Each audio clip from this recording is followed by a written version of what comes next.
teacher ng Larangan ng Filipino Martial Arts. So, ngayon, nandito kami. Pasensya na sa ating mga kapatid na I will speak in Tagalog. So, nandito kami ngayon para i-introduce sa inyo yung sarili natin martial arts, Jiu-Jitsu artist. Di ba pagka natin artist, ano yung unang pumapasok? Pamalo. Tama, di ba? Mga stick, mga blades, ano?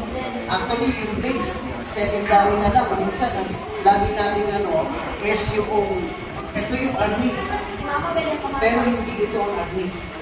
Ito ay pamalo ang tawag. Okay? Ang artist is our system. No? Halimbawa, ang capoeira is a system na galing sa Brazil. Diba? Tayo naman, meron tayong system which is called artist. At sa loob ng artist system, marami kayong makikita. Okay? Ngayon,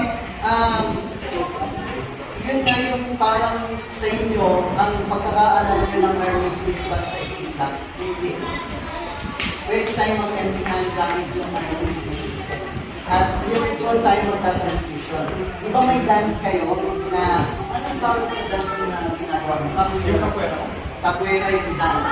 Sa Balisong, nakita niyo kanina yung ginawa ni Kurulong?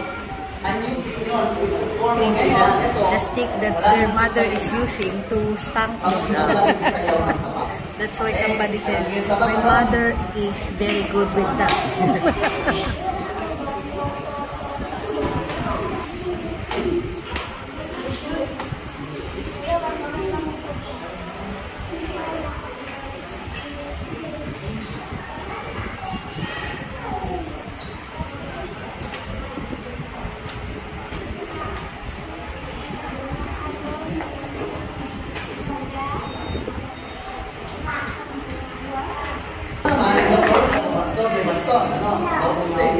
So, start tayo ng minsan yung tinatawag tayong sinawali.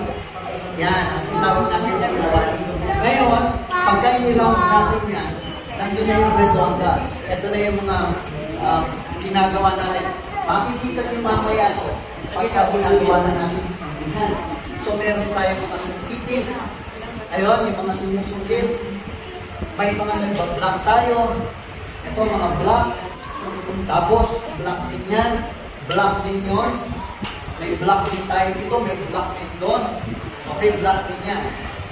Okay, so ito yung mga ginagawa ng double stick. So, kung mapapansin nyo, hindi lang isang kamay, tulad ng solo, tabak, ang pinapractice natin. We're also practicing the left hand. Okay, kailangan maging balance siya. Pwede. Kaya kung naglalakad tayo, hindi pwede tayo naglalakad na. Pangit, di ba? So, dapat meron ganito para balance. Okay, yun ang tinutulong sa face. Okay, pinapantay niyo yung dalawang mga yung basic velocity siya. Ngayon, yan. Gagamitin natin yung solo. Okay, first, may 5 counts of bracket tayo. So, 1, dahan-dahan. Ayun, nakita niyo kanina yung mga blocks na yan. Ayun ang mga blocks na yan, ayan. Yan, tinutulong sa inyo.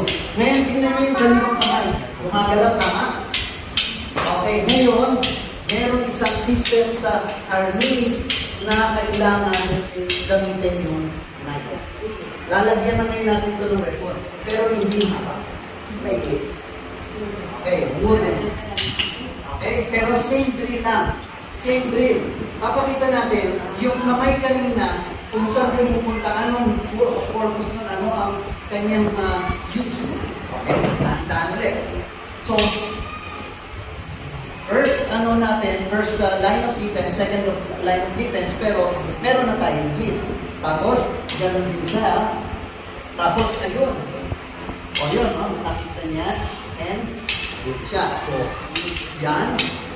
Ganun din yung hit. Pareho na siya, di ba? Pareho na siya. Okay. Yung manen.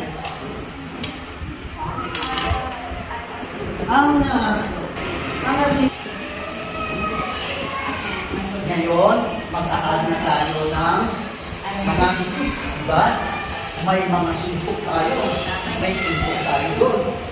May mga abaligo. Abaligo. Yan, may mga tusok tayo. O, biglaan yan. O, pinawakan doon. Pinawakan doon.